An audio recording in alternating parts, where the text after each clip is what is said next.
Hello everyone, welcome back to your own channel Pavan Wag Academy. I am Ankita as usual your friend और आज के class में हम लोग देखेंगे आपका नेक्स्ट वाला part elements of group 1 and 2 वाले चैप्टर का। तो लास्ट वाले क्लासेस में हम लोगों ने एक क्वेश्चन डिस्कस किया था जो कि था आपके ग्रुप 1 अल्कली मेटल्स के ऊपर में।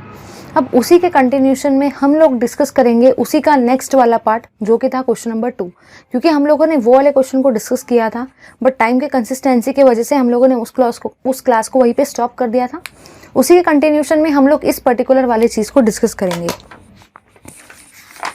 उससे पहले मैंने आपको लास्ट वाले क्लासेस में सारे के सारे इलेक्ट्रॉनिक कॉन्फ़िगरेशन बताए थे कि हम लोग इलेक्ट्रॉनिक कॉन्फ़िगरेशन को कैसे लिखते हैं ग्रुप 1 एलिमेंट्स के लिए, ग्रुप 2 एलिमेंट्स के लिए, कंडेंस फॉर्म कैसे होता है इलेक्ट्रॉनिक कॉन्फ़िगरेशन का, जनरल फॉर्म कैसे होता है इलेक्ट्रॉनिक कॉन्फ़िगरेशन का, एटॉमिक नंबर को याद रखने का ट्रिक देखा था हम लोगों ने।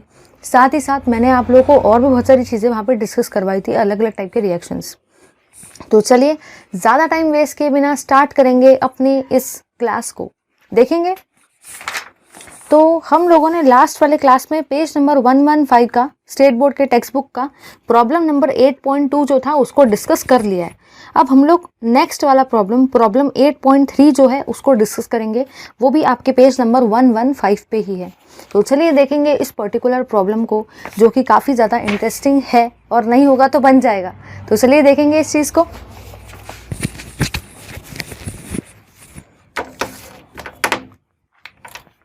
प्रॉब्लम जो हम लोग डिस्कस कर रहे हैं वो है आपका प्रॉब्लम 8.3।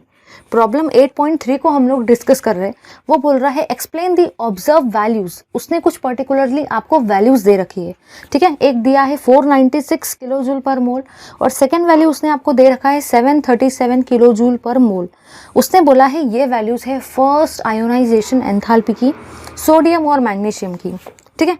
उसने कहा है कि सोडियम जो है उसकी फर्स्ट आयोनाइजेशन एंथैल्पी जो है उसका वैल्यू दे रखा है 496 किलो जूल पर मोल। साथ ही साथ उसने आपको जो मैग्नीशियम है ना, मैग्नीशियम का भी फर्स्ट आयोनाइजेशन एंथैल्पी का वैल्यू दे रखा है 737 किलो जूल पर मोल। तो उसने आपको ये दो वैल्यूज़ दे रखे। अब वो आपको बोलना चाहता है कि बताओ कि ये वैल्यूज़ जो है इनमें डिफरेंस कैसे क्या आ रहा है। मतलब वो आपसे एक्चुअली क्वेश्चन में ये पूछना चाहता है कि सोडियम के केस में वैल्यू इतना कम क्यों आया और मैग्नीशियम के केस में वैल्यू इतना ज़्यादा क्यों आया, जबकि ये भी तो फर्स्ट आयोनाइजेशन एंथैल्पी ही है और ये भी फर्स्ट आयोनाइजेशन एंथैल्पी है। जब दोनों के दोनों आयोनाइजेशन एंथैल्पी है सेम तो वैल्यू का डिफरेंस इतना ज़्यादा कैसे है। हम लोग को बस इसी चीज़ को एक्सप्लेन करना है, ठीक है। लेकिन इस चीज़ को एक्सप्लेन करना अगर आपको है तो आपको सबसे पहली चीज़ जो आनी चाहिए वो है इनर्ट गैस का कॉन्फ़िगरेशन। अगर हम लोगों को इनर्ट गैस का कॉन्फ़िगरेशन आ जाए ना तो चाहे क्वेश्चन ग्रुप 1 का हो या ग्रुप 2 का हो, कोई भी क्वेश्चन हो, आप उन क्वेश्चन को आराम से लगा सकते हो। लेकिन उसके लिए आपको क्या आना चाहिए, ग्रुप 18 का मतलब नोबल गैस का जनरल इलेक्ट्रॉनिक कॉन्फ़िगरेशन मस्ट है। लास्ट वाली क्लास में मैंने आपको डिस्कस करवाया था, लेकिन कोई बात नहीं, हम लोग एक बार फिर से उस पर्टिकुलर थिंग को देख लेंगे। तो मैंने आप लोगों को वहाँ पे ये बताया था कि अगर मैं ग्रुप 18 के एलिमेंट्स लेती हूँ, ग्रुप 18 के एलिमेंट जैसे कि मैंने आपको बताया था हे, ने, आर, कर, जे, र, और इसको याद रखने का एक और तरीका था हीना, नीना, अरीना, कलर, जेरोक्स, रंगीन, ठीक है। फिर मैंने आपको बताया था इनका कुछ पर्टिकुलरली आपका कॉन्फ़िगरेशन होता है, तो यहाँ पे मैंने लिखा है कॉन्फ़िगरेशन को, ठीक है। जब मैं बात करती हूँ कॉन्फ़िगरेशन की तो मैंने यहाँ पे जो ऑब्जर्व किया था वो ये था कि यहाँ पे आपका कॉन्फ़िगरेशन था 2s2, यहाँ पे आपका कॉन्फ़िगरेशन 1s2 था, 1s2, यहाँ पे रहेगा 2s2, 2p6, यहाँ पे आपका रहेगा 3s2, 3p6, 4s2, 4p6, 5s2, 5p6, 6s2, 6p6, यही था आपका कॉन्फ़िगरेशन। तो ये सारे के सारे एलिमेंट्स का मैंने कॉन्फ़िगरेशन लिख दिया। अब आप सबको पता है कि 1s के बाद में क्या आता है 2s, तो यहाँ पे 0 है। 2p के बाद में क्या आता है 3s, ये भी 0। 3p के बाद में क्या आता है 4s, ये भी 0। 4p के बाद में 5s, ये भी 0। 5p के बाद में 6s, ये भी 0। 6p के बाद में 7s, ये भी 0। हम लोग यहाँ पे कुछ ऑब्जर्व कर रहे हैं, हर जगह पे कुछ ना कुछ आपने ऑब्जर्व किया है। आप लोगों ने यहाँ पे ये ऑब्जर्व किया है कि हर जगह पे आप देखते चलो कि S में 0 0 0 0 इलेक्ट्रॉन जा रहा है। मतलब यहाँ पे मैं हर केस में इनर्ट गैस के ये ऑब्जर्व कर रही हूँ, हर केस में ग्रुप 18 के ये ऑब्जर्व कर रही हूँ कि हर जगह पे लास्ट वाले S सबशेल में 0 इलेक्ट्रॉन जा रहा है। और इनर्ट गैसेस जो होते हैं, मतलब ही आपके ग्रुप 18 के जो भी एलिमेंट्स होते हैं वो कैसे होते हैं, वो बहुत ज़्यादा स्टेबल होते हैं। ये तो बेसिक इन्फॉर्मेशन थी। अगर आपको ये इन्फॉर्मेशन समझ में आ गई तो ये क्वेश्चन और ऐसे हज़ारों क्वेश्चन आपके लिए कुछ भी नहीं है। तो क्या आपको समझ में आया कि ये इनर्ट गैसेस है, जिसको ग्रुप 18 भी कहा जाता है, जिसको नोबल गैसेस भी कहा जाता है, जो बहुत ज़्यादा स्टेबल होता है और उन सबके इलेक्ट्रॉनिक कॉन्फ़िगरेशन इस तरीके से होते हैं। चलिए देखेंगे। अगर मैं बात करती हूँ ना फर्स्ट आयोनाइजेशन एंथैल्पी की, तो सबसे पहली काम की चीज़ तो ये है कि मुझे एटलीस्ट पता होना चाहिए कि फर्स्ट आयोनाइजेशन एंथैल्पी है क्या। तो देखेंगे इसको। तो सबसे पहली चीज़ जो है वो ये है कि अगर मैं सोडियम को लूँ, ठीक है, और सोडियम को अगर मैं कहना चाहती हूँ फर्स्ट आयोनाइजेशन एंथैल्पी, जैसे कि आप सबको पता है कि आयोनाइजेशन एंथैल्पी का ही मतलब होता है किसी भी चीज़ को आयोनाइज फॉर्म में कन्वर्ट करना। अब ये है आपका सोडियम, तो यहाँ पे क्या बनेगा, सोडियम का आयन, इसीलिए इस एंथैल्पी का नाम क्या है, आयोनाइजेशन एंथैल्पी, क्योंकि जो भी फॉर्म हुआ है आयन वो भी क्या है, सोडियम का आयन। ठीक है, फर्स्ट आयोनाइजेशन एंथैल्पी है, मतलब ये जो एनर्जी लगी है वो कितने इलेक्ट्रॉन को निकालने के लिए लगी है, एक इलेक्ट्रॉन को रिमूव करने के लिए ये एनर्जी लगी है। इसीलिए इस एनर्जी का नाम क्या है, फर्स्ट आयोनाइजेशन एंथैल्पी, क्योंकि यहाँ पे एक इलेक्ट्रॉन रिमूव होने वाला है। देखेंगे मैग्नीशियम को। अगर मैं बात करती हूँ मैग्नीशियम की, तो मैग्नीशियम में भी मुझे फर्स्ट आयोनाइजेशन एंथैल्पी को ही स्टडी करना है। फर्स्ट आयोनाइजेशन एंथैल्पी मतलब इलेक्ट्रॉन भी कौन सा वाला निकलेगा, फर्स्ट वाला। यहाँ पे भी आपका फर्स्ट वाला इलेक्ट्रॉन निकलेगा, ठीक है, क्योंकि फर्स्ट आयोनाइजेशन एंथैल्पी बोला गया है। देखो अब क्या करना है, अब मुझे लिखने का इलेक्ट्रॉनिक कॉन्फ़िगरेशन।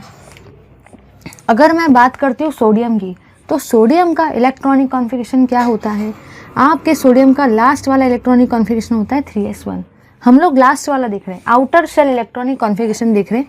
मैं यहाँ पे लिख देती हूँ आउटर शेल इलेक्ट्रॉनिक कॉन्फ़िगरेशन, क्योंकि किसी किसी को ऐसा लगता है कि यार अंदर वाले शेल्स कहाँ गए, सब शेल्स कहाँ गए, तो ये आउटर शेल का इलेक्ट्रॉनिक कॉन्फ़िगरेशन है।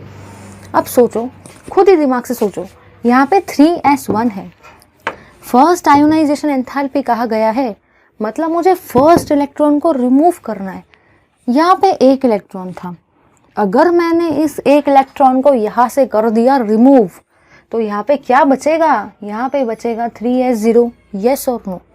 एक इलेक्ट्रॉन था, एक इलेक्ट्रॉन को मैंने रिमूव कर दिया, क्या बचा, 3s0 आ जाएंगे यहाँ पे। अगर मैं बात करती हूँ मैग्नीशियम की आउटर शेल इलेक्ट्रॉनिक कॉन्फ़िगरेशन की, तो आपका मैग्नीशियम का आउटर शेल इलेक्ट्रॉनिक कॉन्फ़िगरेशन क्या होता है, 3s2। ये तो लास्ट वाले क्लास में भर भर के देखे थे ना। अब बताओ, यहाँ पे आपका है आयोनाइजेशन एंथैल्पी 1, मतलब आपको यहाँ पे कितने इलेक्ट्रॉन को रिमूव करना है, 1 इलेक्ट्रॉन को। यहाँ पे कॉन्फ़िगरेशन है 3s2, अगर मैं यहाँ से एक इलेक्ट्रॉन को रिमूव कर दूँ तो यहाँ पे क्या बचेगा, 3s1। बस इतना काम कर लिया ना, बहुत है, बाकी तो सब आप ऐसे ही समझ सकते हो। अब सुनो क्या होगा। सबसे पहली चीज़ मैंने यहाँ पे ये ऑब्जर्व की, यहाँ पे जो भी 3s0 बन रहा है, देखो देखो क्या 3s0 स्टेबल है, बिल्कुल स्टेबल है, क्योंकि वो नोबल गैस का कॉन्फ़िगरेशन है। देखो रे देखो, यहाँ 3s0 है, यहाँ भी तो 3s0 है ना, ये कैसा है, स्टेबल है, क्योंकि ये ग्रुप 18 का है, नोबल गैसेस का है, इनर्ट गैसेस का है, और वो कैसा होता है, बहुत ज़्यादा स्टेबल होता है। 3s0 कैसा रहेगा, बहुत ज़्यादा स्टेबल रहेगा। अगर कोई भी चीज़ स्टेबल फॉर्म हो रही है तो एनर्जी कैसी लगेगी, एनर्जी कम लगेगी, इसीलिए आपको 496 एनर्जी कैसी लगी, कम लगी। अब देखो यहाँ पे है 3s1, क्या कहीं पे आपको 3s1 दिख रहा है, नहीं दिख रहा है। मतलब क्या ये कॉन्फ़िगरेशन इनर्ट गैस के फैमिली को बिलोंग करता है, नहीं बिलोंग करता है। मतलब क्या ये कॉन्फ़िगरेशन उतना स्टेबल रहेगा जितना स्टेबल ये है, उतना स्टेबल नहीं रहेगा, स्टेबल रहेगा बट उतना स्टेबल नहीं रहेगा।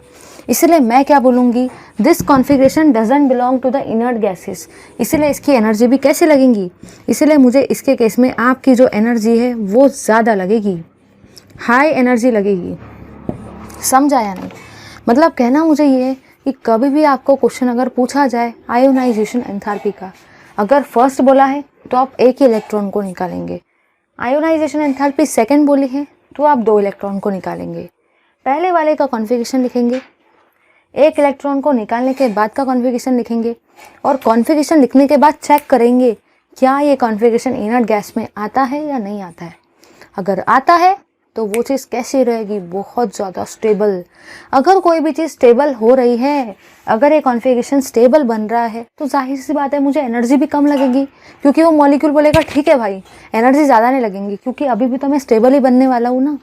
लेकिन यहाँ पे ये मॉलिक्यूल मैग्नीशियम बोलेगा कि यार मैं तो अब आयोनाइज होने के बाद भी स्टेबल नहीं बन रहा हूँ, मेरा कॉन्फ़िगरेशन आयोनाइज होने के बाद भी इनर्ट गैस के जैसा नहीं आ रहा है, तो मैं आयोनाइज ही क्यों हूँ, इसीलिए मुझे ज़बरदस्ती उसको आयोनाइज करना पड़ेगा। इसलिए यहाँ पे एनर्जी भी कैसे लगेंगी, बहुत बहुत ज़्यादा। समझा या नहीं? ले लो इसका स्क्रीनशॉट। चलिए, ये तो हम लोगों ने डिस्कस कर लिया। अब जो आगे वाले 2 क्वेश्चन है, आपके दिमाग में ये आ रहा होगा कि मैम ने वो आगे वाले 2 क्वेश्चन को डिस्कस क्यों नहीं करवाया, डायरेक्टली टॉपिक पे क्यों स्विच किया। तो समझ लो ध्यान से कि वो जो आगे वाले 2 क्वेश्चन है ना, वो आपके आने वाले कंसेप्ट के ऊपर में बेस्ड है। तो पहले मुझे उस कंसेप्ट को क्लियर करना पड़ेगा, फिर ही मैं पर्टिकुलरली उस प्रॉब्लम को आपसे करवा सकती हूँ। अब बुक में तो डायरेक्ट देख रखा है, बट वैसा थोड़ी होगा ना। पहले कंसेप्ट को क्लियर करना पड़ेगा, फिर ही तो आप उस क्वेश्चन को अप्रॉक्सीमेटली कंसेप्ट के साथ में बेस्ट तरीके से अप्रोच कर पाओगे। ठीक है, तो चलिए ज़्यादा टाइम वेस्ट किए बिना देखेंगे अपने आगे के पोर्शन को, जो कि है रिएक्शंस। वैसे तो रिएक्शंस बहुत लोगों को बहुत ज़्यादा टफ लगते हैं, ऐसा लगता है कि रिएक्शन यार बहुत टफ है, मुझे कैसे याद रहेगा कि इसका प्रोडक्ट क्या बनेगा, इसका प्रोडक्ट क्या रहेगा। लेकिन मैं आपको गारंटी देती हूँ कि अगर आपने ये सारे के सारे रिएक्शंस वाला क्लास मेरा लास्ट तक देख लिया ना, तो आपको मैं गारंटी देती हूँ सारे रिएक्शन आप यूँ लिख सकते हो बिना बुक को खोले, ऐसा रिएक्शन को समझा के दूंगी। तो चलिए देखेंगे उस पर्टिकुलर थिंग को। अब उसको स्टार्ट करने से पहले बुक में क्या कर रखा है, पहले ग्रुप 1 के सारे रिएक्शंस दे दिए, फिर ग्रुप 2 के सारे रिएक्शंस दे दिए। लेकिन ऐसे नहीं पढ़ सकते हम लोग, हमको उसको कंपैरेटिव फॉर्म में पढ़ना है कि ग्रुप 1 चलो मुझे ये दिखाएगा, ग्रुप 2 मुझे ये दिखाएगा, मतलब मुझे एक पर्टिकुलरली आइडिया मिल जाएगी कि क्या होने वाला है इसमें। तो चलिए देखेंगे उस थिंग को। उससे पहले मैं एक बेसिक को क्लियर करवाऊंगी, जो कि उस कंसेप्ट में आपको बहुत ज़्यादा हेल्प करेगा। देखेंगे उस चीज़ को। सबसे पहली चीज़ जो यहाँ पे है वो ये है कि जो भी आपके ऑक्सीजन होते हैं ना, जो भी आपके ऑक्सीजन होते हैं वो आपको अलग अलग टाइप के 3 फॉर्म दिखाते हैं। ये 3 फॉर्म जो होते हैं ये बहुत ज़्यादा इंपॉर्टेंट फॉर्म्स है जो ऑक्सीजन आपको शो करते हैं। पहला फॉर्म आपका रहता है ऑक्सीजन, सेकेंड फॉर्म आपका रहता है O2 1- और थर्ड फॉर्म आपका रहता है O2 2-। ये फॉर्म जो है ना, ये बुक में दे दिया नहीं है, लेकिन डायरेक्टली रिएक्शन देख रखिए। उनको लगता है कि सारे के सारे MSc स्टूडेंट पढ़ रहे हैं बुक को, तो उनको लिखने का कोई ज़रूरत ही नहीं है। लेकिन एज यूजुअल मेरे को तो ये सारे डाउट्स आपके क्लियर करने पड़ेंगे ना, तभी जाके तो कंसेप्ट को पढ़ने का मज़ा है। अदरवाइज कंसेप्ट ही क्लियर नहीं होगा ना। देखो कभी कभी आपको ऐसा लगता होगा कि यार ये बुक अगर ओपन किया, कोई सब्जेक्ट आपको ऐसा लगता होगा कि ये बुक ओपन किया ना, ऐसा लगता है बुक बंद करके रख दूँ, पढ़ने की इच्छा ही नहीं होती है। उसका सबसे बड़ा रीज़न वहाँ पर ये है कि वहाँ पर आपको कंसेप्ट नहीं आते हैं, और जब हम लोग को कंसेप्ट नहीं आते ना तो पढ़ने का बिल्कुल इच्छा नहीं करता है। कंसेप्ट क्लियर होने चाहिए। क्वेश्चन तो फिर हार्ड से हार्ड भी रहा तो आप लगा सकते हो। देखेंगे इस चीज़ को। अब काम की बात यहाँ पे ये है कि आपको ऑक्सीजन के 3 फॉर्म दे रखे हैं, ऑक्सीजन O2 1- O2 2-। लेकिन मुझे इनका नाम, ऑक्सीडेशन स्टेट नहीं पता, तो अब मैं देखूंगी इस पर्टिकुलर थिंग को। देखेंगे यहाँ पे हम लोग।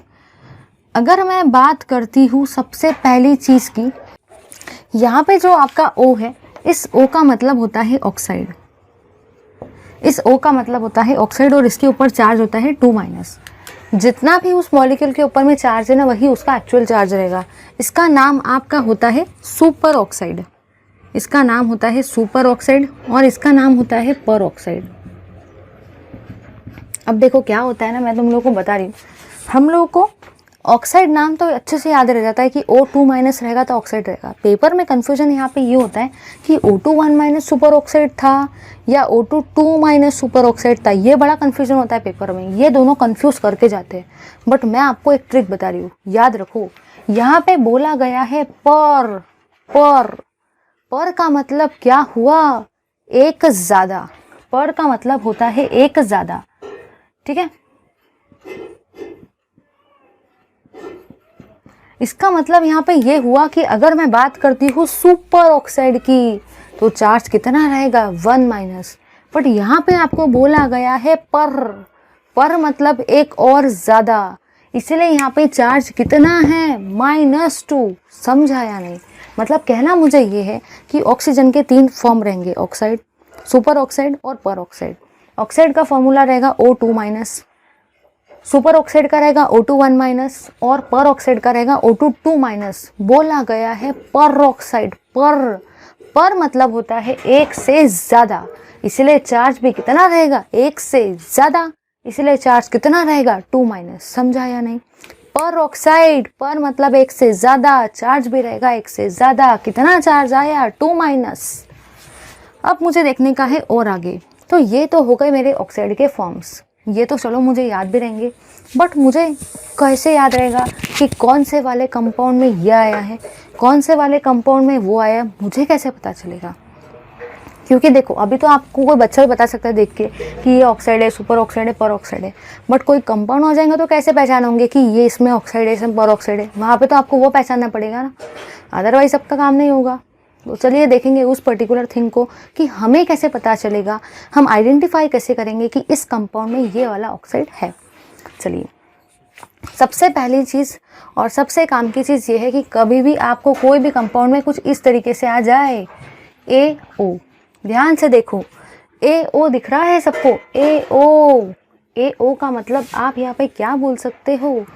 आप यहाँ पे ये बोल सकते हो कि यहाँ पे आपका ऑक्सीजन कितना है, 1 है। अगर ऑक्सीजन 1 है तो क्या ज़्यादा दिमाग लगाने की ज़रूरत है? बिल्कुल नहीं, क्योंकि ये तीनों केसेस में ऑक्सीजन तो 1 सिर्फ यही वाले केस में है कि नहीं?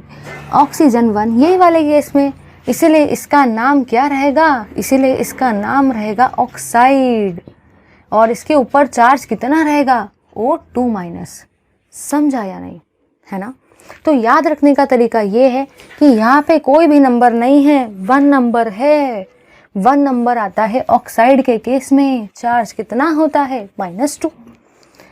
जाहिर सी बात है कि अगर एक के ऊपर चार्ज है -2 तो दूसरे वाले के ऊपर चार्ज कितना रहेगा? उसका उल्टा, +2।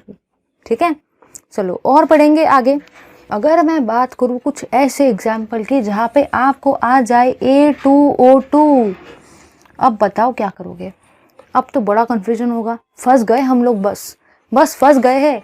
यहाँ पे आपको O2 दिख रहा है, दोनों केसेस में तो O2 है ना। अब कैसे पहचाने कि ये सुपर ऑक्साइड है कि पर ऑक्साइड है? मुझे कैसे पता चलेगा? तो देखो यहाँ पे आपको क्या करना है, बस क्रॉस मल्टीप्लाई। देखो ये वाला जो 2 है, A के नीचे का वो ऑक्सीजन के ऊपर जाएगा, ऑक्सीजन के नीचे वाला 2 इस A के ऊपर में आएगा। यस और नो? बिल्कुल यस। मतलब ये कंपाउंड कुछ क्या इस तरीके से बनेगा, A2O2। देखो ध्यान से और मुझे बताओ, इस A के नीचे में कितना नंबर है? 2, तो ऑक्सीजन के ऊपर चार्ज भी कितना आएगा? 2 माइनस। इस O के नीचे में कितना नंबर है? 2, तो A के ऊपर चार्ज कितना आएगा? +2। समझ आया नहीं? मतलब कहना जो मुझे है वो यहाँ पे ये है कि आपको बस क्रॉस मल्टीप्लाई करने का है। अगर ऑक्सीजन के नीचे 1 आ गया तो सवाल ही नहीं उठता है, वो तो आप प्रेडिक्ट कर सकते हो, बट अगर 2 आ गया ना, क्रॉस मल्टीप्लाई करने का, इसके नीचे वाला इसके ऊपर दे दो, इसके नीचे वाला इसके ऊपर दे दो, मतलब कंसेप्ट ही ख़त्म, काम ही ख़त्म हमारा बस। तो इसके नीचे वाला 2 यहाँ चले गया, A2 +2 बन गया। इस A के नीचे वाला नंबर इस O के ऊपर चले गया, क्रॉस करने का है, ये क्या बन जाएगा? 2 माइनस। अब देख लो, जब भी O2 माइनस आ जाए, O2 2 माइनस, O2 2 माइनस, नाम क्या रहता है? पर ऑक्साइड। तो इसका नाम आपका रहेगा पर ऑक्साइड। ठीक है, चलो और बढ़ेंगे आगे। अब अगर मेरे को बोला जाए आगे कैसे और देखना है तो देखेंगे इस एग्जाम्पल को। अगर मैं एग्जाम्पल ले लूँ आपका Na2O2, पूछा जाए बताओ ये पर ऑक्साइड है, सुपर ऑक्साइड है या ऑक्साइड है? तो इस O के नीचे में 2 है, तो सुपर ऑक्साइड होगा या तो पर ऑक्साइड होगा। मुझे कैसे पता चलेगा?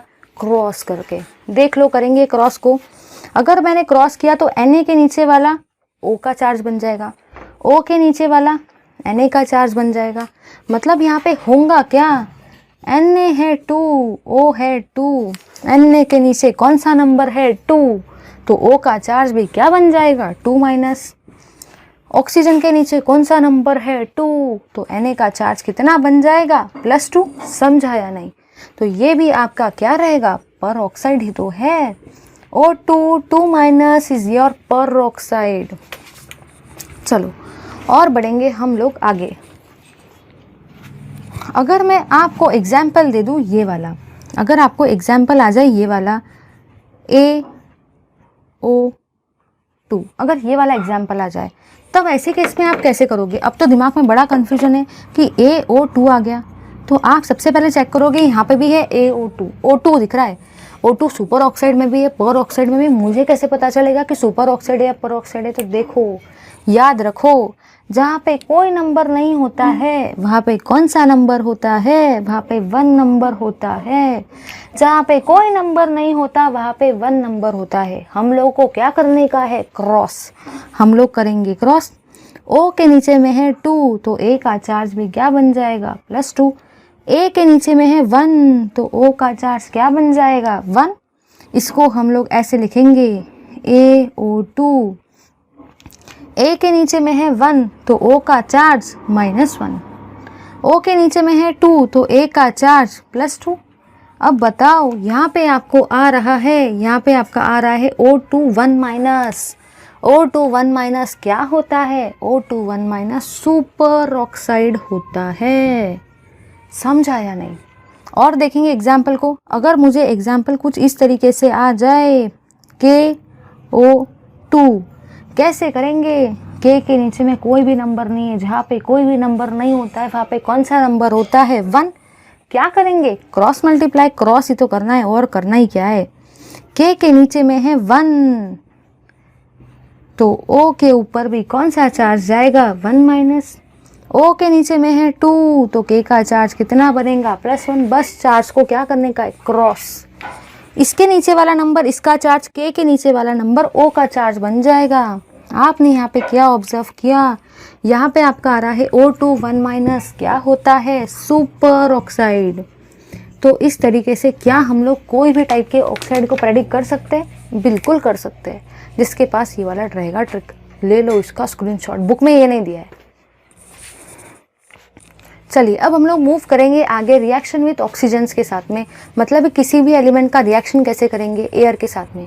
कंसेप्ट तो मैंने आपका क्लियर करवा दिया है। अब तो चीज़ें बट ऐसे ही समझ में आनी है, फटाफट आनी है समझ में। चलिए देखेंगे इस पर्टिकुलर थिंग को।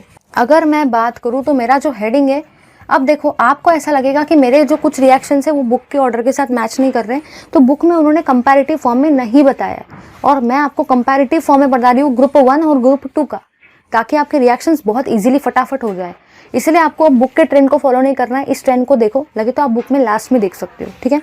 तो हमारा जो हेडिंग है वो है reactions of group 1 and group 2 element. Group 1 और ग्रुप 2 एलिमेंट की, ग्रुप 1 मतलब ही अल्कली मेटल, ग्रुप 2 मतलब ही alkaline earth metal with oxygen. Oxygen के ब्रैकेट में आप लोग एयर भी बोल सकते हो, क्योंकि एयर में भी तो आपका मेजर कंपोनेंट ऑक्सीजन रहेगा ना, अगर हम लोग ऑक्सीजन के रिएक्शन पे फोकस कर रहे हैं तो, ठीक है। चलो देखेंगे इस पर्टिकुलर थिंग को। अगर मुझे रिएक्शन सपोज कुछ इस टाइप की आ जाए, लेट अस से पहली रिएक्शन जो मुझे आ रही है वो है, फर्स्ट वाली रिएक्शन कुछ ये वाली है, Li + O2, ये आपको कौन सा प्रोडक्ट देगा। सेकेंड आपको दे रहा है Na + O2, ये आपको कौन सा प्रोडक्ट देगा। थर्ड आपको आ रहा है K + O2, ये आपको कौन सा प्रोडक्ट देगा। फोर्थ आ रहा है Mg + O2, ये आपको कौन सा प्रोडक्ट देगा। अब कन्फ्यूजन तो बहुत सारे हैं, कन्फ्यूजन ही कन्फ्यूजन है हर तरफ। ऐसा लग रहा है कि यार होने क्या वाला है, सारे कंपाउंड तो ठीक है, ऑक्सीजन भी सब में, होने क्या वाला है, ऐसा क्या प्रोडक्ट डिफरेंट बनने वाला है। तो यस, डिफरेंट बनने वाला है। देखो सारे के सारे, सबसे पहली चीज़ तो ली ना करे, ये सारे के सारे ग्रुप 1 के हैं। बेटा मांगे, ये ग्रुप 2 का है।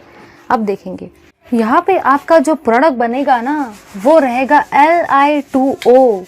अगर मैं बात करूँ इस पर्टिकुलरली Li2O की, तो यहाँ पे मैंने जो जाना वो ये है कि इस लिथियम के नीचे में आ रहा है 2 नंबर, मतलब यहाँ पे ऑक्सीजन के ऊपर चार्ज कितना रहेगा 2-। और साथ ही साथ मैंने एक और चीज़ क्या देखी कि ऑक्सीजन के नीचे में कोई भी नंबर नहीं है, और जहाँ पे कोई भी नंबर नहीं होता है वहाँ पे कौन सा नंबर होता है, वहाँ पे होता है आपका 1। इसीलिए इसको मैं क्या बोलूँगी, इसीलिए मैं इसको बोलूँगी लिथियम ऑक्साइड। ध्यान से देखो, ये प्रोडक्ट बन रहा है आपका Li2O।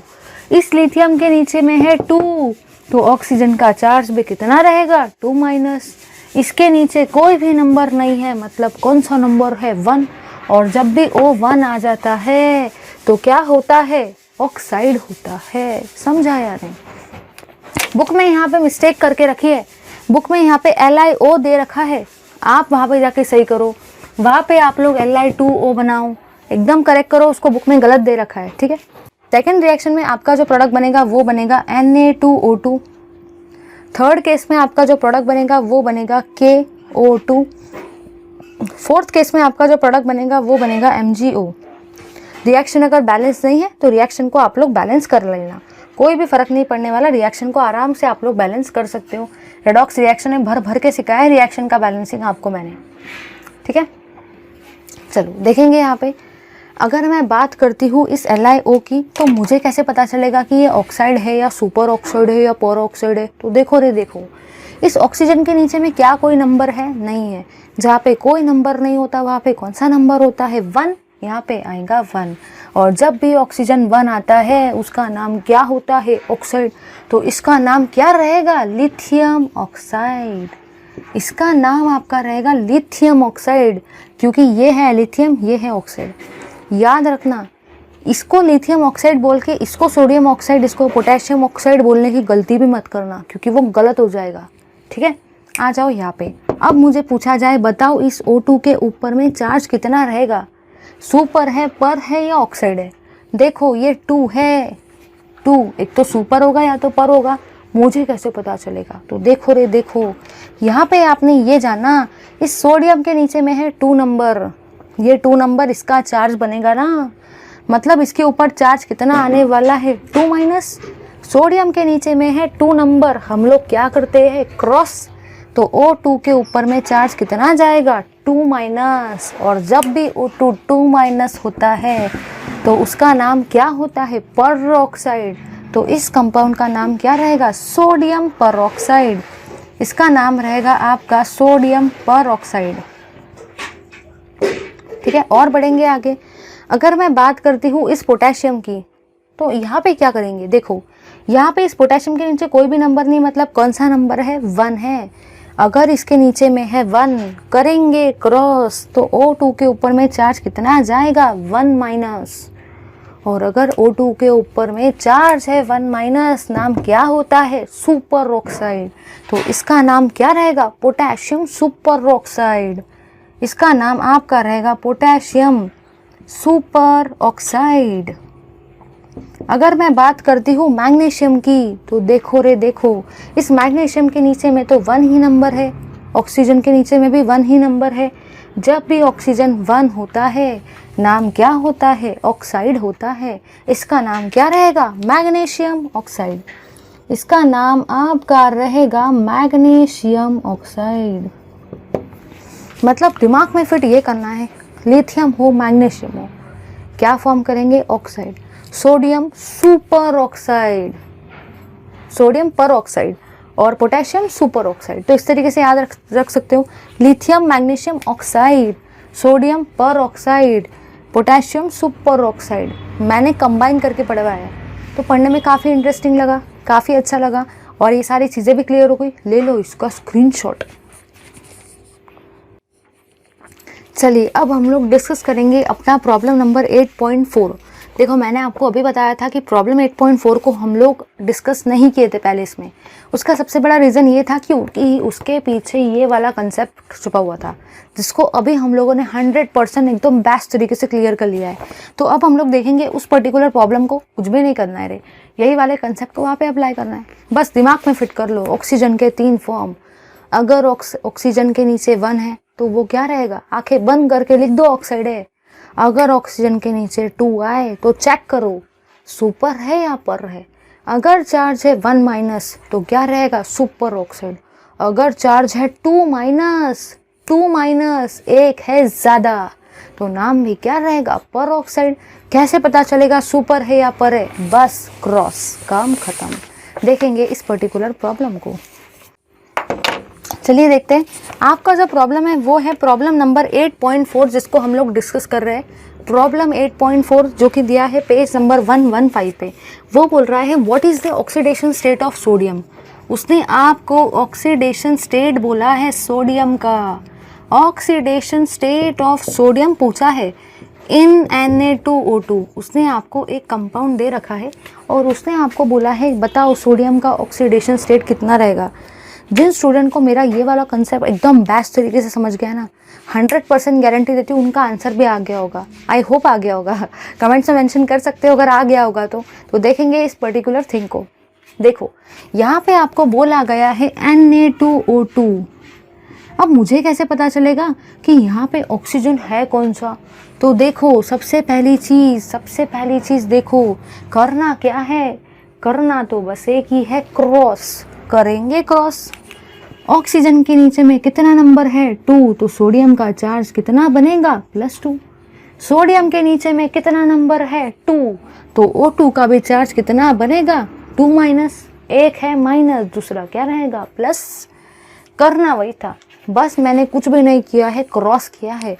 ऑक्सीजन के नीचे वाला नंबर बन गया सोडियम का चार्ज, सोडियम के नीचे वाला नंबर बन गया ऑक्सीजन का चार्ज। अब बढ़ेंगे आगे। यहाँ पे मुझे ये पूछा गया है कि ऑक्सीडेशन स्टेट सोडियम का बताइए, लेकिन चलो एक एडिशनल चीज़ मैं इसमें ऐड कर देती हूँ। ऑक्साइड आपको पूछा है, टाइप ऑफ ऑक्सीजन, ऑक्सीजन का टाइप भी पूछा है, ऐसा मैं आपको इस क्वेश्चन में करवाना चाहती हूँ। तो यहाँ पे आपको 2 चीज़ें दे रखी है। यहाँ पे आपको बोल रहा है O2 2 माइनस, देखो ध्यान से, O2 2 माइनस है, चार्ज है 1 ज़्यादा। अगर चार्ज है 1 ज़्यादा तो नाम क्या रहेगा, परऑक्साइड। इसका नाम क्या आएगा, परऑक्साइड। यहाँ पे आपको देखो क्या दे रखा है, यहाँ पे आपको ये दे रखा है 2 सोडियम का चार्ज है +2।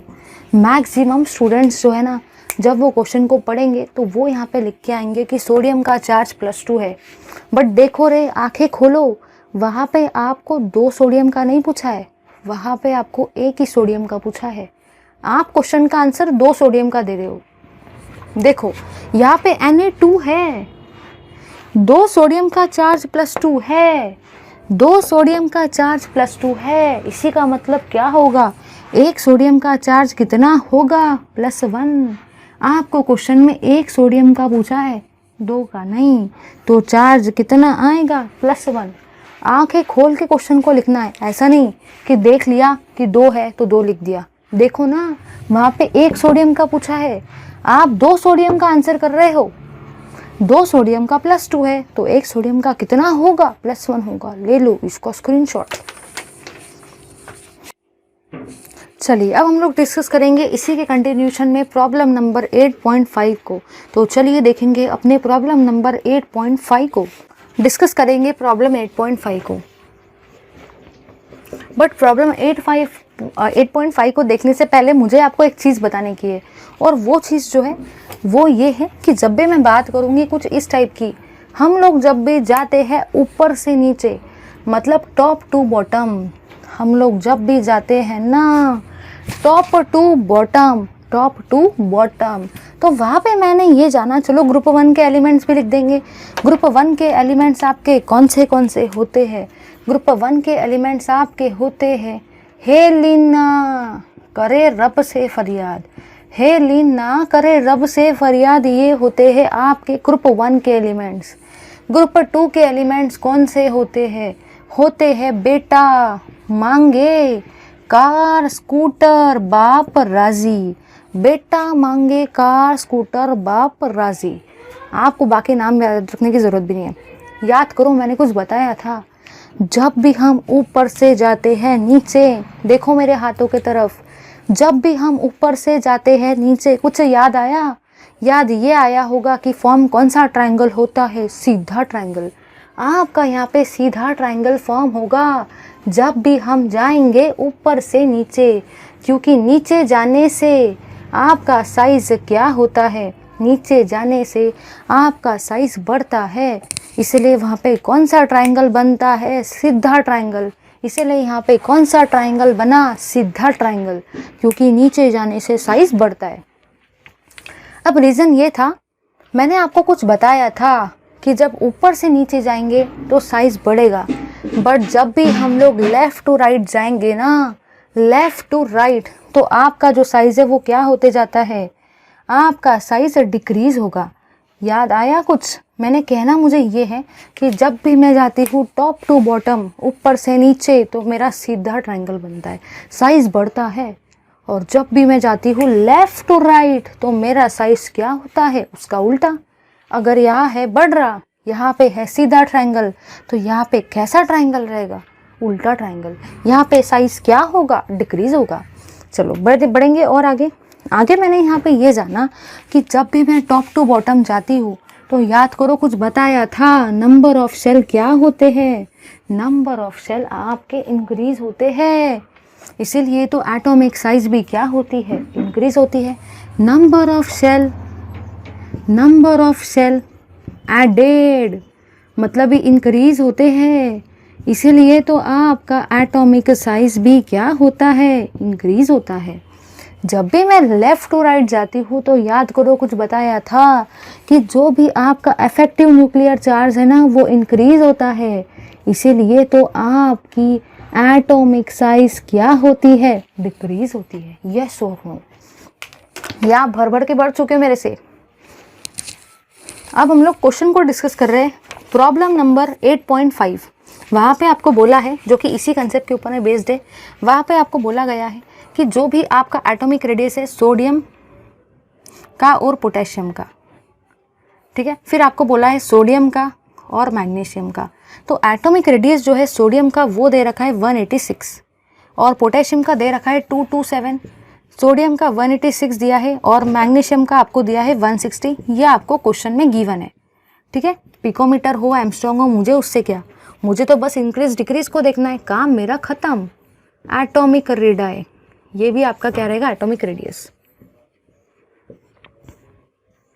ठीक है। अब मुझे इसको बताना है कि ऐसा क्यों हो रहा है, कि क्यों सोडियम का है कम, पोटेशियम का है ज़्यादा। तो देखो ना, ये है आपका सोडियम, ये है आपका पोटेशियम, नीचे जाने से साइज क्या होता है? इंक्रीज होता है। क्यों इंक्रीज होता है?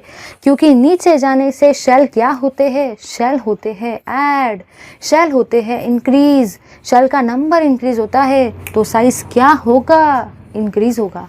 इसलिए मैंने यहाँ पे ये जाना कि इन सोडियम एंड पोटेशियम के, सोडियम और पोटेशियम के केस में आपका पोटेशियम का साइज़ कैसा है? ज़्यादा, क्योंकि जब भी हम लोग टॉप टू बॉटम में जाते हैं ना, टॉप टू बॉटम, तो number of shell added, number of shells are added, आपके शेल आप ऐड करते जाते हो, इसीलिए तो आपका एटॉमिक साइज़ क्या होता है?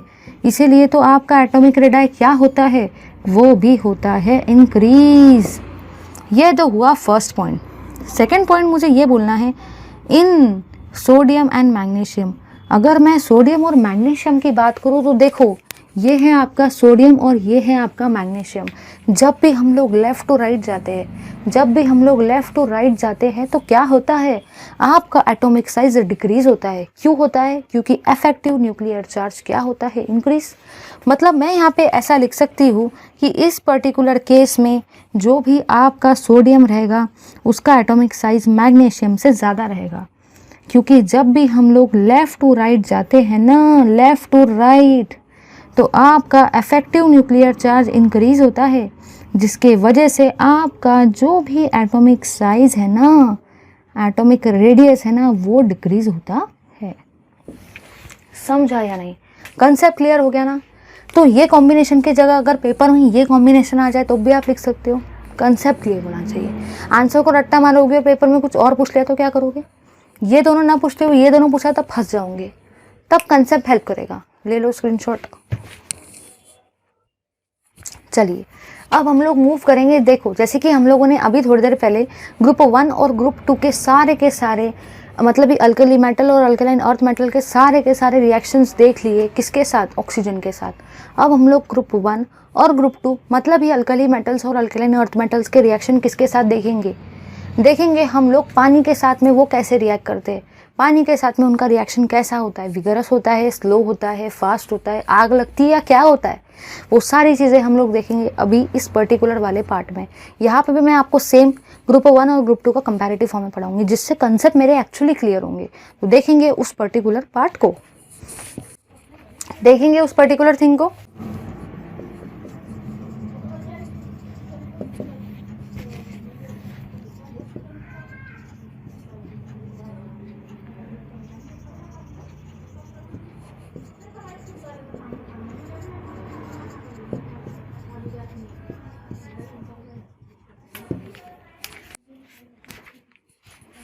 अब मुझे करने का है पानी के साथ में रिएक्शन, कि पानी डालने के बाद सोडियम, पोटेशियम, लिथियम, मैग्नीशियम का क्या हाल होता है, कैल्शियम का क्या हाल होता है। देखेंगे इस चीज़ को। सबसे पहली और सबसे काम की चीज़ तो है बेसिक। अगर बेसिक नहीं पता ना, देखो आप हर जगह पे देखो, मैं जब भी आपको पढ़ाती हूँ तो मैं आपको साइड में बेसिक बताती हूँ, क्योंकि वो बेसिक समझे बिना इस चीज़ को नहीं समझा जा सकता है। समझने की कोशिश करोगे तो भूल जाओगे, लेकिन अगर कंसेप्ट समझ गया ना तो इस चीज़ को आपको लॉन्ग टर्म्स में ये चीज़ें याद रहेगी। ठीक है, देखेंगे इस पर्टिकुलर थिंग को। अगर मैं बात करती हूँ ग्रुप 1 की, तो ग्रुप 1 में कौन कौन आता है? हेलिना, हेलिना करे रब से फरियाद, ये आता है। अगर मैं बात करती हूँ ग्रुप 2 की, कौन से एलिमेंट आते हैं? बेटा, मांगे, कार, स्कूटर, बाप, राजी। अब सुनो, ये एलिमेंट है ग्रुप 1 का। ग्रुप 1 का है तो चार्ज भी कितना रहेगा? +1, क्योंकि है ग्रुप 1 का, चार्ज कितना रहेगा? +1। ये सारे के सारे एलिमेंट है ग्रुप 2 के। कॉमन सेंस प्रिंसिपल मुझे क्या बोलता है? जब एलिमेंट है ग्रुप 1 का तो चार्ज है +1, जब एलिमेंट रहेगा ग्रुप 2 का तो चार्ज कितना रहेगा? +2। तो चार्ज यहाँ पे रहेगा +2। सुनो, अगर यहाँ पे चार्ज है +1 मतलब ये कितने के साथ अटैच होगा? ये सिर्फ और सिर्फ एक ही एलिमेंट के साथ में अटैच होगा या नहीं होगा? क्योंकि चार्ज कितना है? +1। अगर इसका चार्ज है +2 मतलब ये कितने एलिमेंट के साथ में अटैच होगा? 2 एलिमेंट के साथ में अटैच होगा या नहीं होगा? बिल्कुल होगा। अगर चार्ज +1 एक एलिमेंट के साथ अटैच होगा, अगर चार्ज +2 2 के साथ अटैच होगा। सुनो क्या होगा यहाँ पे आप लोगों ने ये वाली चीज़ देखी, ध्यान से देखना है। अगर मैं बात करती उस थिंग की, सबसे पहले मैं लूँगी लिथियम को। देखो मुझे साइड प्रोडक्ट से कोई भी लेना देना नहीं, साइड प्रोडक्ट आप लोग अपना देख लेना। हम लोगों को जो फोकस करना है ना, हम लोगों को बेसिकली इस चीज़ पे फोकस करना है कि रिएक्शन में क्या होने वाला है। सोडियम को लिया है, मैं पोटेशियम को भी ले लेती हूँ, मैं आपके कैल्शियम को भी ले लेती हूँ, ठीक है, और साथ ही साथ मैं आपके मैग्नीशियम को भी ले लेती हूँ। ठीक है, सारे के सारे मैंने लिए।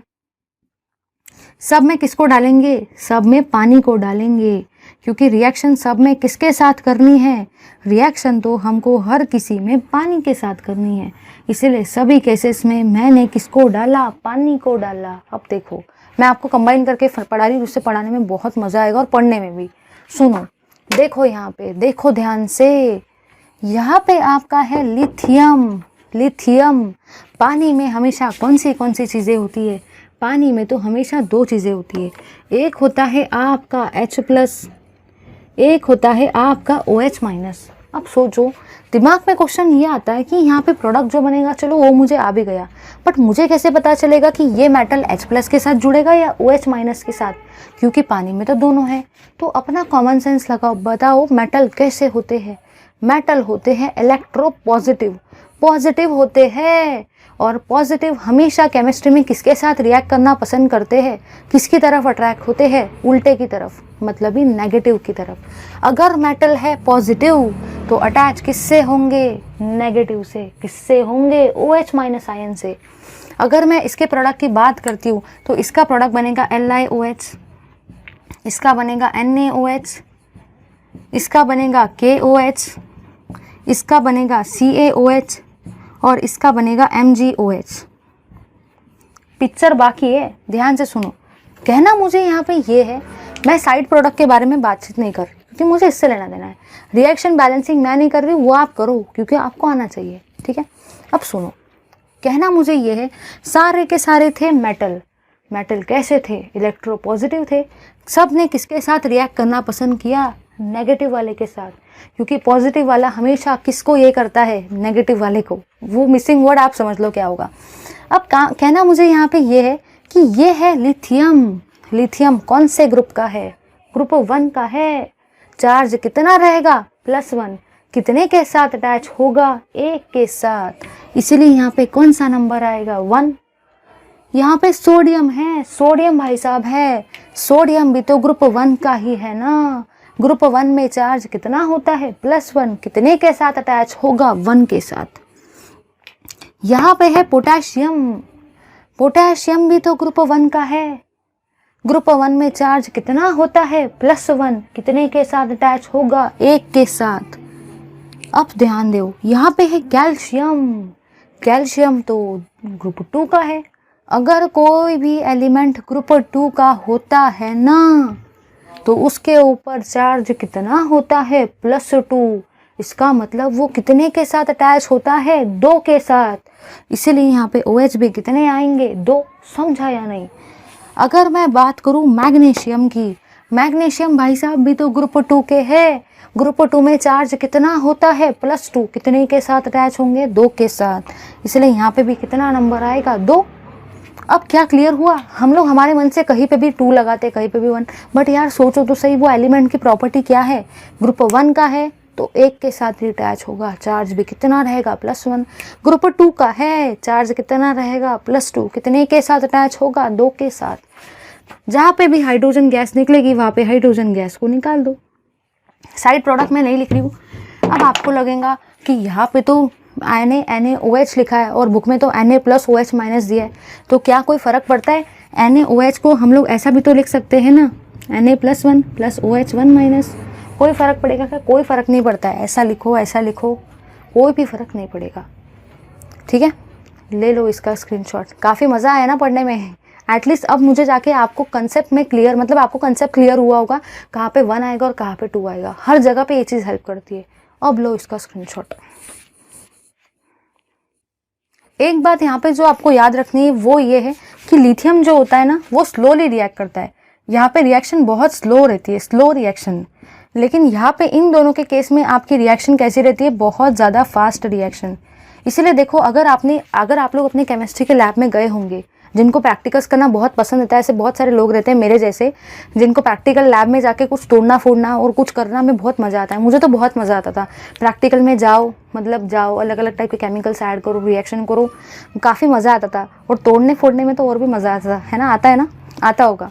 तो कहना मुझे यहाँ पे ये है 5 साल थे हम लोग केमिस्ट्री के लैब में, MSc तक के, तो बहुत ज़्यादा प्रैक्टिकल्स किए। अब कहना मुझे यहाँ पे ये है कि यहाँ पे रिएक्शन फास्ट हो रही है, स्लो हो रही है, मुझे कैसे पता चलेगा? तो याद करो, जब भी आप लोगों ने सोडियम को पीस को उसके अंदर डालते हैं आप लोग, और आप लोग जब भी रिएक्शन करते हैं, अगर सोडियम के ऊपर में आपके हाथ से एक हल्का सा पानी का बूंद भी गिर गया तो वहाँ पे आग लग जाती है। इसलिए लिखते हैं ना, sodium catches fire, potassium catches fire. क्या ऐसे लिखा है? इसलिए नहीं लिखा है। कहना मुझे ये है कि ये रिएक्शन जो है ना, ये पानी के साथ वाली एकदम विगरस रिएक्शन होती है, एकदम तोड़ने फोड़ने वाली रिएक्शन होती है, एकदम विगरस रिएक्शन। मतलब ये बहुत फास्ट रिएक्शन होती है, बहुत ज़्यादा हीट निकलती है। अगर बहुत ज़्यादा हीट निकलती है, इसीलिए तो सोडियम जो होता है वो एकदम कैच कर लेता है फायर को एकदम इमीडिएटली। देखा होगा, अगर प्रैक्टिकल किए होंगे तो ज़रूर देखा होगा। ले लो इसका स्क्रीनशॉट। चलिए अब हम लोग देखेंगे रिएक्शन विथ हाइड्राइड को, कि एक्चुअली हाइड्रोजन या हाइड्राइड के साथ में कोई भी ग्रुप 1 और ग्रुप 2 का मेटल कैसे रिएक्ट करेगा। देखेंगे इस चीज़ को। अब जो आपका नेक्स्ट वाला पार्ट है वो है reaction of group 1 and group 2 with hydrogen.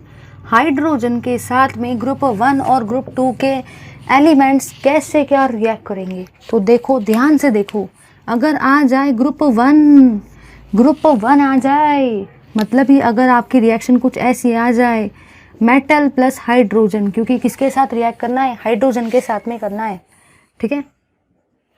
Secondly आपका आ जाए अगर ग्रुप 2, वहाँ पे बोला जाए आपको मेटल प्लस हाइड्रोजन और बताना है कि यहाँ पे क्या होगा। तो देखो यहाँ पे है ग्रुप 1 का मेटल, सुनो ध्यान से, यहाँ पे आपका प्रोडक्ट बनेगा MH, यहाँ पे आपका प्रोडक्ट बनेगा MH मतलब महाराष्ट्र मत समझना, वैसे तो हम सब महाराष्ट्र के हैं, लेकिन फिर भी इस MH को महाराष्ट्र मत समझना, ठीक है, क्योंकि गाड़ी पे लिखा होता है ना MH, इसलिए। अब देखो यहाँ पे कहना मुझे ये है, ध्यान दो, ये ग्रुप 1 का है। अगर एलिमेंट या मेटल है ग्रुप 1 का, तो चार्ज कितना रहेगा, +1, कितने के साथ अटैच होगा, 1 के साथ। इसीलिए यहाँ पे हाइड्रोजन के नीचे कौन सा नंबर आएगा, 1। यहाँ पे आप इसको ऐसा भी लिख सकते हो MH, क्योंकि जहाँ पे कोई नंबर नहीं होता है वहाँ पे कौन सा नंबर होता है, 1 होता है। इसी को आप M+ और H- के फॉर्म में भी लिख सकते हो, कोई फर्क नहीं पड़ने वाला। अब सुनो, ये है ग्रुप 2 का। अगर ग्रुप 2 के आ जाए, चार्ज कितना रहता है, +2, कितने के साथ अटैच होगा, 2 के साथ। इसलिए यहाँ पे कौन सा नंबर आएगा, 2। समझा या नहीं? क्या अब रट्टा मारने की ज़रूरत है कि इसमें 1 बनेगा, इसमें 2 बनेगा? रट्टा नहीं मारना है, कंसेप्ट क्लियर करना है। अगर यहाँ पे ऐसा आ जाए, सोडियम प्लस हाइड्रोजन, क्या प्रोडक्ट बनाएंगे, NaH। आधे लोग सोचेंगे यहाँ एक सोडियम है, यहाँ 2 हाइड्रोजन है, NaH2 बना दूँ, बट क्या बना सकते हैं? ऐसा नहीं बना सकते यार, वो ग्रुप 1 का है, चार्ज +1 है, 1 के साथ अटैच ही तो होगा ना। रिएक्शन को बैलेंस कर लेना, क्या है रिएक्शन देख लो, बैलेंस कर लेना। और देखेंगे, अगर मैं यहाँ पे आपका ले लूँ लिथियम, इसमें भी डालेंगे हाइड्रोजन को, क्या प्रोडक्ट बनेगा, LiH। ये भी तो ग्रुप 1 का है ना, चार्ज +1 रहेगा ना, 1 के साथ अटैच होगा ना। चलो देखेंगे और आगे। अगर मैं बात करती हूँ ग्रुप 2 की, ले लो इसके एग्जाम्पल। अगर मैंने लिया है कैल्शियम को, इसमें डाला है हाइड्रोजन को। अगर मैंने लिया है मैग्नीशियम को, इसमें डाला है हाइड्रोजन को। तो बताओ मुझे यहाँ पे क्या होने वाला है, यहाँ पे क्या होगा। देखो ये है ग्रुप 2 का कैल्शियम, ग्रुप 2 का है, +2 चार्ज आएगा, कितने के साथ अटैच होगा, 2 के साथ। ये मैग्नीशियम है, ग्रुप 2 का है, कितने के साथ अटैच होगा, 2 के साथ। समझा या नहीं? ले लो इसका स्क्रीनशॉट। चलिए अब हम लोग देखेंगे रिएक्शन विथ हैलोजन को। हम लोगों ने ख़त्म किया ऑक्सीजन, ख़त्म किया हाइड्रोजन, ख़त्म किया पानी, ख़त्म किया अलग अलग टाइप के क्वेश्चन कंसेप्ट को। अब देखेंगे रिएक्शन विथ हैलोजन। हैलोजन में कौन कौन आता है? अगर मैं बात करती हूँ ना हैलोजन की, तो हैलोजन को हम लोग जनरल तरीके से X से रिप्रेजेंट करते हैं, और इस X में फ्लोरीन आ सकता है, क्लोरीन आ सकता है, ब्रोमीन आ सकता है, आयोडीन आ सकता है, ठीक है। ये रहेंगे आपके सारे के सारे हैलोजन, कोई भी आ सकता है, बट जनरली हम लोग क्लोरीन और ब्रोमीन के साथ में रिएक्ट करते हैं। फ्लोरीन तो वैसे भी बहुत पॉइजनस होता है, रिएक्शन भी बहुत विगरस होती है, इसलिए हम लोग यूज़ नहीं करते, आग लगने का डर रहता है, ठीक है, बस्ट हो सकता है, कोई भी आग लग सकती है, इसलिए वो नहीं करते, मर भी सकते हैं हम लोग, इतना खतरनाक है वो, ठीक है। अब देखो क्या होगा ना, यहाँ पे अगर मुझे कहीं पे दे दिया जाए ग्रुप 1 और कहीं पे दे दिया जाए ग्रुप 2, तो देखो रे, सबसे पहली और सबसे काम की चीज़ तो यहाँ पे ये है, अगर मुझे ग्रुप 1 का एलिमेंट आ जाए, लेटस से मैं ले लेती हूँ Li को, मैं ले लेती हूँ सोडियम को, पोटेशियम को, इसमें हम लोग डालेंगे Cl2 को। ज़रूरी नहीं है Cl, आप ब्रोमीन भी डाल सकते हो, मैं क्लोरीन लेके कर रही हूँ, आपकी मर्जी, आप ब्रोमीन लेके करो, कोई फ़र्क नहीं पड़ने वाला, या तो X लो चलेगा। यहाँ पे मैं X2 भी लिख देती हूँ, तो आधे लोगों को लगेगा कि चलो देखो रे, सबसे पहले और सबसे काम की चीज़ यहाँ पे ये है, ये तीनों के तीनों कैसे है, ग्रुप 1 के है।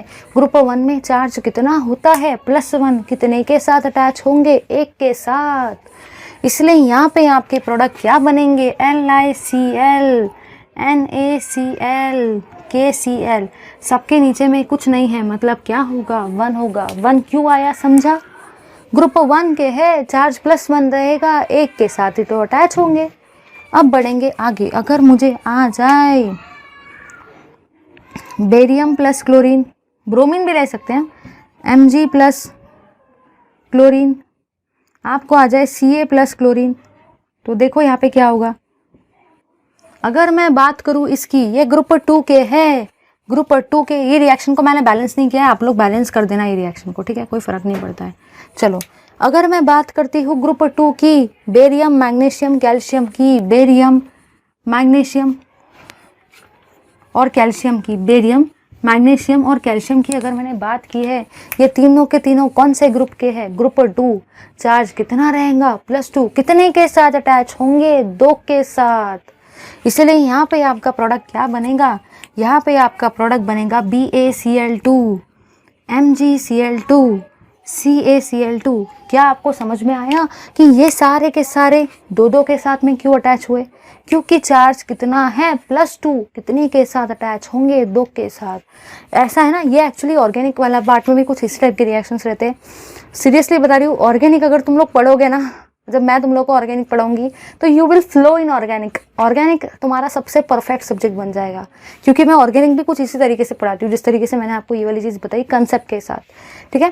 तो ले लो इसका भी स्क्रीनशॉट। क्या आपको अब समझ में आया कि हर जगह पे कहीं पे 1 है, कहीं पे 2 है? क्या अब इसका मीनिंग समझ में आया कि क्या कैसा कंसेप्ट यहाँ पे लाई करता है? ले लो स्क्रीनशॉट। चलिए ये तो हो गया। अब मुझे डिस्कस करना है पर्टिकुलरली आपके रिड्यूसिंग नेचर को, बट उससे पहले मैं आपको एक रिएक्शन बता देती हूँ नाइट्रोजन के साथ। या तो आपको ऐसा लगेगा कि मैम ने तो रिएक्शन वाली, नाइट्रोजन वाली रिएक्शन को स्किप कर दिया, तो मैं स्किप नहीं करने वाली, मैं उस पर्टिकुलर चीज़ को पहले देखूंगी, फिर आपको एक्सप्लेन करूंगी रिड्यूसिंग नेचर को, तो देखेंगे इस चीज़ को। अगर मैं बात करती हूँ ना reaction of group 2 with nitrogen, तो ग्रुप 2 में बेसिकली मैं मैग्नीशियम की बात कर रही हूँ। उसका रीज़न ये है कि मैग्नीशियम जो होता है ना, वो नाइट्रोजन के साथ में अच्छे खासे रिएक्शन दिखाता है, बाकी नहीं दिखाते। और जो नहीं दिखाता है, ज़बरदस्ती उसकी रिएक्शन तो नहीं लिख सकते। केमिस्ट्री में तो आपको देखना है कि सच में वो रिएक्शन दिखाता है या नहीं। आपकी मर्ज़ी से आप रिएक्शन नहीं करोगे कि ये ऐसा होगा, ये ऐसा होगा। आपको देखना है ये एलिमेंट अगर ऐसा दिखाएगा तो ये ऐसा ही दिखाएगा, हमारे चाहने से वो ऐसा नहीं करने वाला है, ठीक है। देखो काम की चीज़ ये है कि अगर आपको कहीं पे आ जाए मैग्नीशियम, उसमें बोला जाए N2 को डालो, तो आपका प्रोडक्ट यहाँ पे जो बनता है वो बनता है Mg3N2, Mg3N2। अब दिमाग में क्वेश्चन जो आएगा वो यहाँ पे ये है कि यार ये अजीबोगरीब सा प्रोडक्ट कैसे क्या बन गया, यहाँ पे मुझे कैसे पता चलेगा कि Mg3N2 है? तो देखो इस नाइट्रोजन के नीचे में कितना नंबर है, 2। मैग्नीशियम का चार्ज कितना बनेगा, +2। मैग्नीशियम कौन से एलिमेंट का है, ग्रुप 2 का, चार्ज कितना रहता है, +2। इसीलिए तो चार्ज कितना है, +2। तो ये भी रहेगी आपकी अच्छी खासी इंपॉर्टेंट रिएक्शन। रट्टा मारने का ज़रूरत नहीं है। हाँ मैं मानती हूँ कि ये रिएक्शन थोड़ी सी डिफरेंट है, बट ये भी तो देखो यार, ये रिएक्शन में चार्ज तो उतना ही आ रहा है ना जितना आना चाहिए। ले लो इसका स्क्रीनशॉट। चलिए ज़्यादा टाइम वेस्ट किए बिना देखेंगे अपने रिड्यूसिंग नेचर को।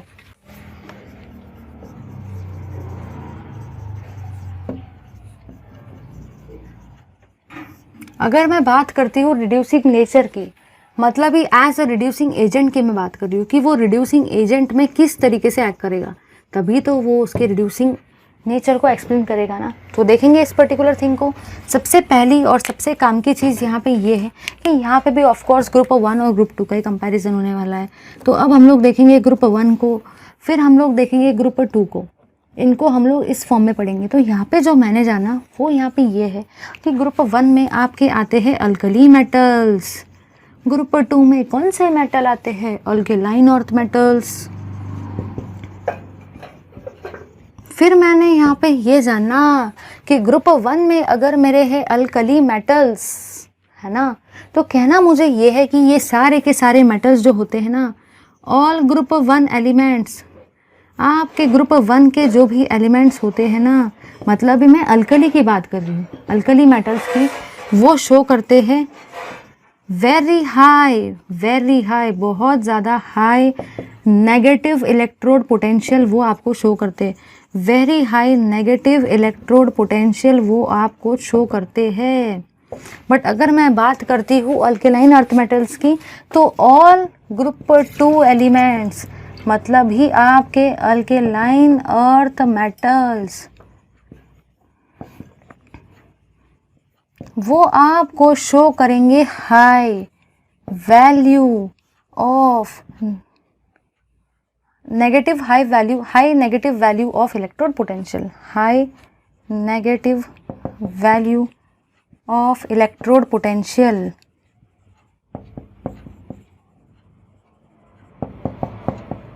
मतलब यहाँ पे मैंने कुछ ऑब्जर्व किया है। वो क्या ऑब्जर्व किया है? मैंने यहाँ पे ये ऑब्जर्व किया कि यहाँ पे ये वाला वैल्यू तो वेरी हाई है, बट ये वाला वैल्यू सिर्फ हाई है। कुछ डिफरेंस है ना वेरी हाई और हाई में। कहना मुझे ये है कि अल्कली मेटल्स का बहुत ज़्यादा नेगेटिव इलेक्ट्रोड पोटेंशियल है। इलेक्ट्रोड पोटेंशियल जो होता है वो हम लोग सारे के सारे इलेक्ट्रोकेमिस्ट्री में पढ़ने वाले हैं, जो कि 12th स्टैंडर्ड में रहेगा इन वेरी वेरी डिटेल। तो वो सब चीज़ों से अभी मुझे कोई लेना देना नहीं है। मुझे सिर्फ इतना याद रखना है कि अगर वैल्यू है बहुत ज़्यादा नेगेटिव तो वो कैसा रहेगा? बहुत ज़्यादा स्ट्रॉन्ग रिड्यूसिंग एजेंट, क्योंकि उसका वैल्यू कैसा है? बहुत ज़्यादा नेगेटिव। यहाँ पे इसका वैल्यू है very high negative, very high, मतलब ये कैसा रहेगा? Strong reducing agent. ये मैं बोलूँगी स्ट्रॉन्गेस्ट रिड्यूसिंग एजेंट, या फिर मैं बोल सकती हूँ more stronger reducing agent, more stronger reducing agent, क्योंकि यहाँ पे आपका इलेक्ट्रोड पोटेंशियल का वैल्यू कैसा है? वेरी हाई नेगेटिव, मतलब ये मोर स्ट्रॉन्गर रिड्यूसिंग एजेंट रहेगा। बट अगर मैं बात करती हूँ इसकी, तो यहाँ पे हाई नेगेटिव है, वेरी हाई नहीं है। मतलब ये मोर स्ट्रॉन्गर तो नहीं रहेगा, लेकिन ये स्ट्रॉन्गर रिड्यूसिंग एजेंट तो रहेगा ही रहेगा। ये भी आपका रहेगा स्ट्रॉन्गर रिड्यूसिंग एजेंट। चलो ये भी हो गया। अब काम की बात यहाँ पे जो है वो ये है कि पूरे के पूरे पीरियोडिक टेबल में लिथियम से शक्तिशाली, लिथियम से पावरफुल कोई भी रिड्यूसिंग एजेंट नहीं है। मतलब lithium is the most powerful, मैं बोल सकती हूँ मोस्ट स्ट्रॉन्गेस्ट बोल रही हूँ, strongest reducing agent in the periodic table. सबसे स्ट्रॉन्गेस्ट रिड्यूसिंग एजेंट है सारे के सारे पीरियोडिक टेबल में। ओवरऑल बोलना है तो क्या बोलूँगी? ओवरऑल बस मुझे इतना ही बोलना है, बस बोलो और क्लास को ख़त्म करते हैं। ओवरऑल मुझे इतना ही बोलना है कि ग्रुप 1 ज़्यादा स्ट्रॉन्गर रिड्यूसिंग एजेंट है एज़ कम्पेयर टू ग्रुप 2। यही तो इसका कंक्लूजन निकल के आया ना। किससे जज किया? नेगेटिव इलेक्ट्रोड पोटेंशियल के वैल्यू से। Thank you very much for watching this video. If you find this video interesting तो लाइक करो, शेयर करो, सब्सक्राइब करो, कमेंट करो। लाइक तो बनता ही है, और comment, please comment. I read your comments, they are very much motivating, they motivate me a lot. Thank you very much.